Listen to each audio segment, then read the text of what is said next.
Hello again everyone, welcome back to my workshop, and in this video I'm going to deal with a request from Aninja Mukherjee, who asked me if I can do a very special throttle hold for a friend of his, where when you move the switch it will lock the throttle at whatever value it was at that point.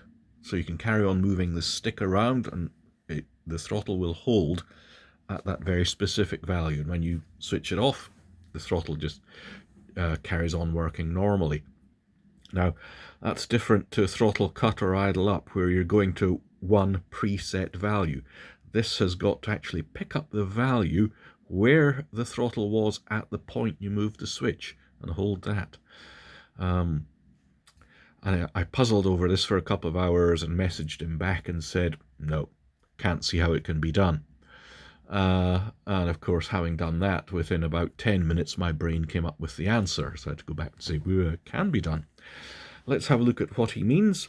Will the camera zoom out a bit? Yes, it will. Lovely. Okay, so we're watching item 1 here, channel 1. So that's the throttle. As I move the throttle, here is the switch. I can move the throttle to any value, operate the switch, and it's now locked at that value. If I switch it off, the throttle stick has control again. I'll put it down there, operate it. You can see it's locked at that value. Put it there, operate it. It's locked at that value. And it'll pick it up as you're moving the stick. So this time I'll move the stick, and whilst I'm moving it, operate the switch, and there it picked up and locked it at that value. And it's actually very easy to do. Let's have a look what we need to do. Zoom back in. In your model function assignment, create an additional function. I've just called it T2 for throttle 2. But very importantly, the control is actually going to be the throttle servo channel. If I clear that out, plus come down to channel and choose your throttle channel. Say OK to that. Okay. It doesn't need a servo assigned to this particular function, so we can go in there and remove that if you want.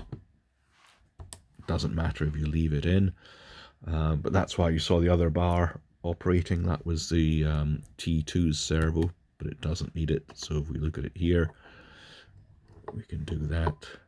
Flick the switch. Okay, how do we get it to work? We go to fine-tuning, free mixes, and there's a couple of mixes. Throttle to throttle at -100%, and the switch is your switch. So what that does is, doesn't matter where the throttle stick is going, it effectively sets its output to 0. It cancels it out. So that at least, now the throttle output's 0, we can now apply a positive or negative number to it to give us the fixed output, and that's what that does. T2, which if you remember was reading the throttle servo channel number, is now mixed into the throttle function. So whatever number the throttle servo channel was at the time we operate the switch, it mixes that into the throttle function, which the first mixer has set to 0.